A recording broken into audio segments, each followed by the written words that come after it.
عامر خان سے میری ملاقات ہوئی، میں نے اس کو کوئی دین کی بات نہیں کی، صرف محبت تھی. اب تک اس کے میسج آتے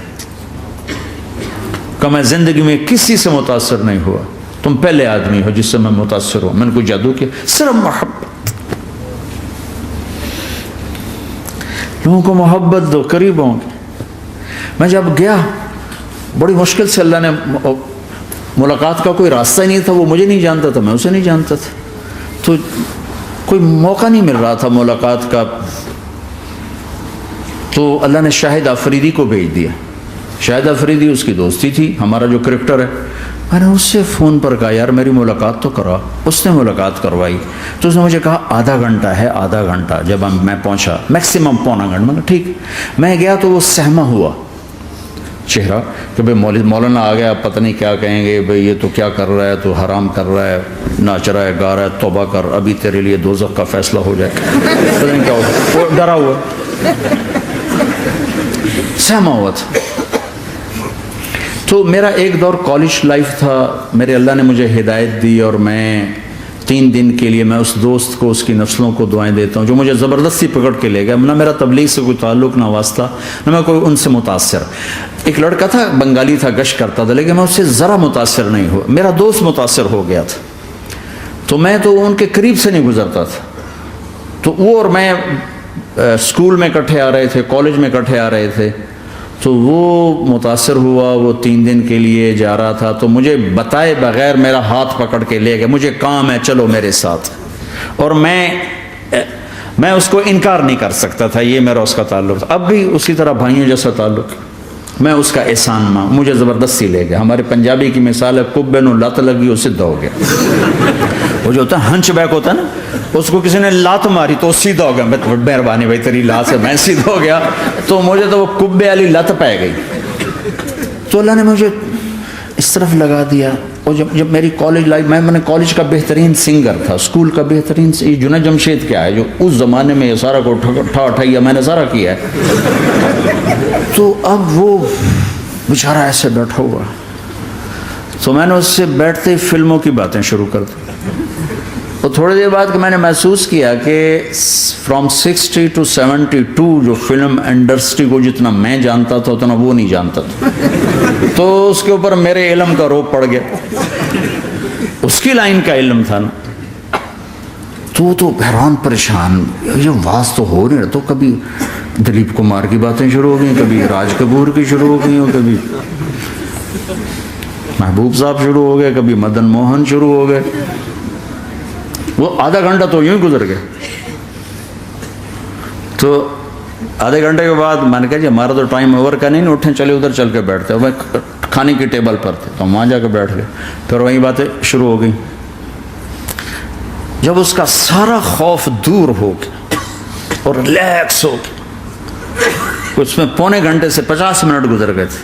تو پھر میں نے کہا عامر بھائی آپ حج پہ آئے ہیں، اگر آپ اجازت دیں تو آپ کو اپنے نبی کا حج سنو. کہنے لگے ہاں جی ضرور سنائی. پھر میں 1.25 گھنٹہ بولتا رہا اور وہ ایسے کر کے یہاں سے وہ یوں نہیں ہوا. 1.25 گھنٹہ ایسے بیٹھ کے یوں سنتا، ہلا نہیں اپنی جگہ سے. لوگ محبت کے بھوکے ہیں، تم فتوے دینا شروع کر دیتے. 2 گھنٹے کی ملاقات کے بعد جب ہم نکلے تو نیچے تک چھوڑنے آیا عامر خان. حج کے بعد میں نے کہا ایک ملاقات اور ہو جائے گا، ضرور ہوگی. پھر اس کا میسج آیا کہ میں مدینے چلا گیا ہوں، معذرت چاہتا ہوں. میں نے کہا میں مدینے آ جاؤں گا. میں مدینے پہلے ہو آیا تھا حج سے پہلے. تو اس نے کہا کہ آپ 14 تاریخ کو آ جائیں، 4 سے 6 کا ٹائم میں نے آپ کے لیے رکھا ہے. تو میں جنید اور ایک اور ساتھی ہم دوبارہ وہاں چلے گئے. 4 بجے 4:15 ہم اس کے ساتھ ہماری شوٹنگ شروع ہوئی. 4:15 سے 10:15 تک 6 گھنٹے مسلسل. اور اس کے ماتھے پہ ذرا نشان نہیں آیا کہ میں بور ہو رہا ہوں. اور اس کے بعد ہم اٹھے، اس کا جی نہیں چاہ رہا تھا کہ ہم اٹھ کے چلے جائیں. محبت. پھر ایک امتحان پڑ گیا. میں اجتماع میں تھا ریمنڈ کے پچھلے سال. اس کا میسج آ گیا میری فلم تلاش آ رہی، اس کی کامیابی کی دعا کرو. چلے بھائی اے چنگی بڑی. میں کہا اب کیا کروں,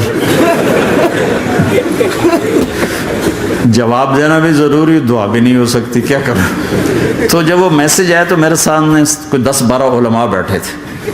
میں نے کہا بھائی یہ میسج ہے, اس کا جواب دو. کہا جی یہ ہمارا فیلڈ نہیں, تمہارا ہے, تو ہی جواب دے. میں سارا دن سوچتا رہا, مجھے کوئی جواب سمجھ میں نہیں آیا کہ جان بھی بچ جائے, جواب بھی چلا جائے. پھر اگلا دن بھی گزر گیا, مجھے کچھ سمجھ میں نہیں آیا. میں عصر کا وضو کر رہا تھا, ایک دم اللہ نے ایک مضمون دل میں ڈالا.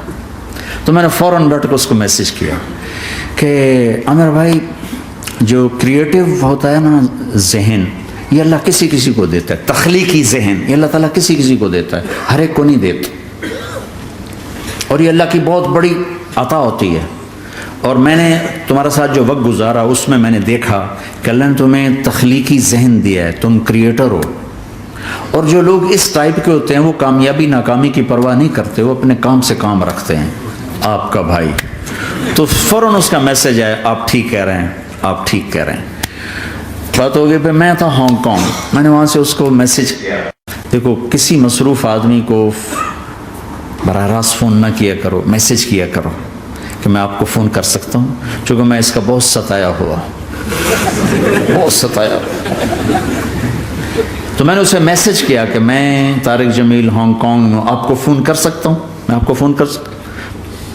میں ہمیشہ اسے, اب بھی میرا فون پہ رابطہ ہے, میں پہلے اسے میسج دیتا ہوں, میں آپ کو فون کر سکتا ہوں. اگر اس کا جواب نہ ہے پھر میں نہیں کرتا ہوں. کبھی وہ خود کر لیتا ہے, کبھی وہ میسج دے دیتا ہے کال کر لیں.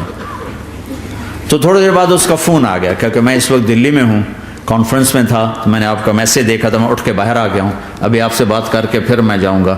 تو اسے باتیں کرتے کرتے کہنے لگا آپ کی دعا سے میری فلم کامیاب ہو گئی. میں کہا یا اللہ, میں کوئی نہیں کی تھی تینوں.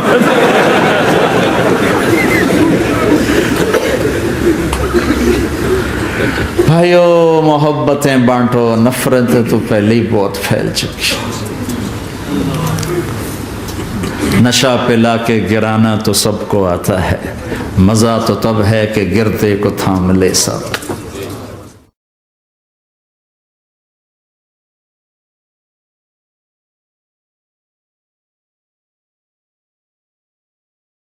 لا الہ الا اللہ محمد رسول اللہ علیہ صلاة اللہ وآلہ والأحبہ. لا الہ الا اللہ محمد رسول اللہ علیہ صلاة اللہ وآلہ